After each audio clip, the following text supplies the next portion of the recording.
Hello student, आज हम सीखेंगे इस वीडियो में कि magnetic effect of electric current. इसमें जो नेक्स्ट क्वेश्चन क्या है एक्सरसाइज में उसको हम देखेंगे। तो चलिए शुरू करते हैं। इसमें क्या क्या क्वेश्चन दिया गया है देख रहे हैं। ट्रू एंड फॉल्स का क्वेश्चन है, ऐसा एग्जाम में आता भी है ट्रू एंड फॉल्स का। तो चलिए देख लेते हैं कि क्या है इसमें। पहला क्वेश्चन है an electric motor convert electrical energy into mechanical energy. बोल रहा है कि क्या इलेक्ट्रिक मोटर करता है इलेक्ट्रिक एनर्जी को मैकेनिकल एनर्जी में बदलता है, ये देखना पड़ेगा। Electric motor convert electrical energy into mechanical energy, बिल्कुल सही बात है। जब जो मोटर होता है वो पानी खींचता है घरों में, जो कहीं पर भी या वर्क करता है, तो वो होता है किसकी वजह से?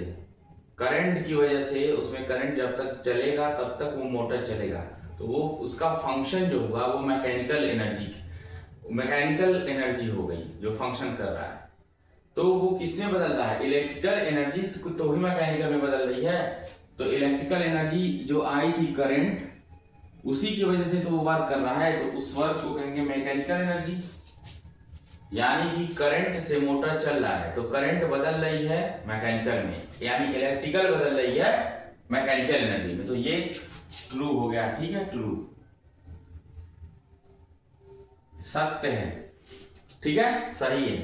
दूसरा है an electric generator works on the principle of electromagnetic induction. बोल रहे हैं कि इलेक्ट्रिक जनरेटर जो है किस प्रिंसिपल पे काम करता है। देखिए, जो भी जनरेटर्स होते हैं वो किसी प्रिंसिपल पर, किसी रूल पर फॉलो करते हैं, किसी रूल को फॉलो करते हैं। वो कैसे है? इलेक्ट्रोमैग्नेटिक इंडक्शन क्या होता है कि जब मैग्नेटिक फील्ड में चेंज आता है, मैग्नेटिक फील्ड में चेंज आता है ड्यू टू रिलेटिव मोशन, ठीक है ना। आप मैग्नेट जो कि कॉइल के पास से गुजरता है तो करंट जनरेट होता है। तो because of the difference of magnetic field current generate होता है, तो उसे हम कहते हैं इलेक्ट्रोमैग्नेटिक इंडक्शन। इलेक्ट्रोमैग्नेटिक इंडक्शन, इसमें मैग्नेटिक फ्लक्स का भी चेंज होता है। तो उसी की वजह से इलेक्ट्रिक जनरेटर वर्क करता है। और इलेक्ट्रिक जनरेटर क्या करता है? मैकेनिकल एनर्जी को इलेक्ट्रिकल में बदल देता है। यानी वो जब तक चलता है, काम करता है, उसे कहते हैं मैकेनिकल एनर्जी। और उसके चलने से क्या आ जाता है? फ्रिक्शन, समझ लो एक तरीके से, उससे आ जाता है करंट, ठीक है। ये आपका ट्रू हो गया। तीसरा, a wire with a green insulation is usually the live wire of an electric supply.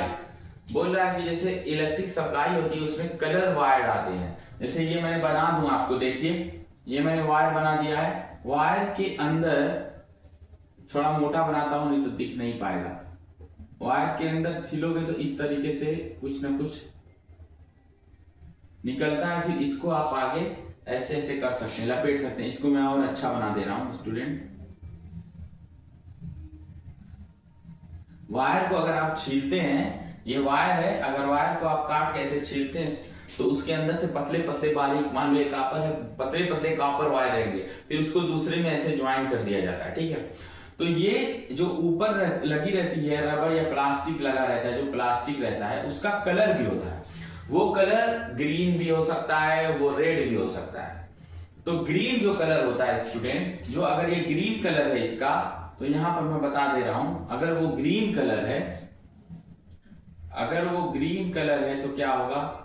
तब वो अर्थ वायर होगा, अर्थ वायर। और अगर रेड है, रेड, तो वो होगा लाइव वायर, उसे बोलते हैं लाइव वायर, ठीक है ना, लाइव वायर। तो यहां पर जो बात हो रही है, a wire with a green insulation usually live wire, नहीं, ये लाइव वायर नहीं होता, वो अर्थ होता है, ठीक है ना, ग्रीन अर्थ। ये याद करने का तरीका है, ये अर्थ होना चाहिए था, इसलिए ये फॉल्स हो गया।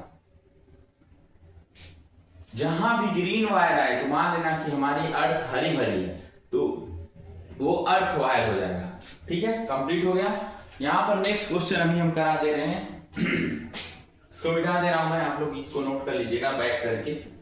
चलिए देखते हैं फिर क्या हो रहा है।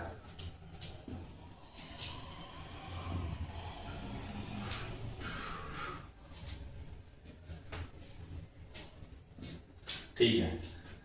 क्वेश्चन नंबर 7 है list 3 sources of magnetic field. ऐसे सोर्स बताने हैं जिनसे जनरेट हो मैग्नेटिक फील्ड। देखिए मैग्नेटिक फील्ड जनरेट होने के लिए क्या क्या होना चाहिए ये बताना है, 3 बताना है। चलिए हम लिखते हैं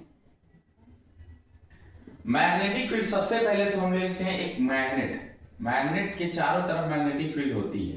ये N हो गया, ये S हो गया, N से निकलेगी और S में चली जाएगी, N से निकलेगी S में चली जाएगी, N से निकली है और S में चली गई है। तो अगर हम यहां पर मैग्नेट ले लेते हैं, मैग्नेट, तो वो क्या करता है, सोर्स है मैग्नेटिक फील्ड का। सोर्स किसका सोर्स है? Magnetic field. भाई इसके चारों तरफ मैग्नेटिक फील्ड होगा।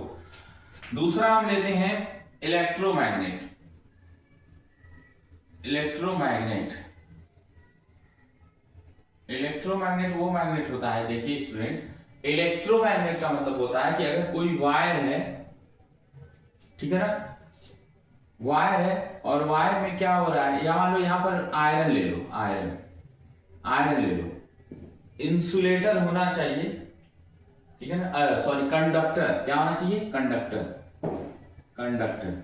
कंडक्टर में क्या होता है कि करंट फ्लो हो सकती है, करंट इसमें फ्लो हो जाएगी। ये वायर आपका, सॉरी वायर नहीं है, ये आपका लोहे की छड़ है, हमने ले लिया, लोहे की छड़ है, और हमें इसमें क्या डालना है, करंट ये इसमें फ्लो कराना है, क्योंकि कंडक्टर है तो करंट फ्लो होगी।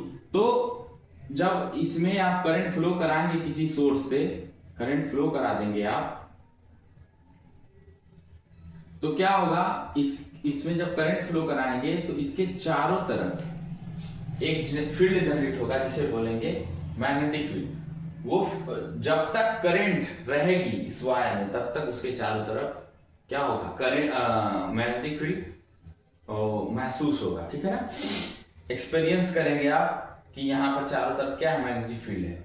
जब तक करंट होगा तब तक उसमें मैग्नेटिक फील्ड उसके चारों तरफ होगा, उसे कहते हैं इलेक्ट्रोमैग्नेट। इसे क्या कहते हैं, ये एक तरीके से ये अब कंडक्टर इलेक्ट्रोमैग्नेट बन गया, उसी को कहते हैं इलेक्ट्रोमैग्नेट, मतलब करंट को फ्लो करने पर वो मैग्नेट जैसा बिहेव करे। तीसरा है सोलेनॉइड।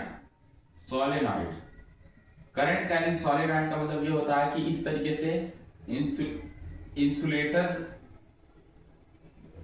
एक इंसुलेटर पदार्थ होगा, ठीक है ना, लकड़ी का, या तो लकड़ी का या कागज का मोटा बना सकते हैं आप।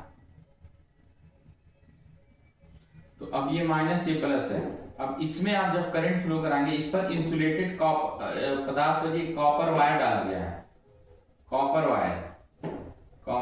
वायर, और इसमें भी जब आप करंट फ्लो कराएंगे तो क्या होगा, इसके चारों तरफ भी मैग्नेटिक फील्ड जनरेट हो जाएगा। तो आपने देखा मैग्नेट जो परमानेंट मैग्नेट होता है, नेचुरल मैग्नेट भी कहते हैं, इसमें भी मैग्नेटिक फील्ड जनरेट होगा। इलेक्ट्रोमैग्नेट का मैंने बताया, इसमें भी क्या होगा, मैग्नेटिक फील्ड जनरेट हो जाएगा। और तीसरा सॉलिनॉइड। तो ठीक है, फिर नेक्स्ट वीडियो में मिलते हैं, तब तक के लिए इसे देखते रहिए, सब्सक्राइब और शेयर करिए। Thank you.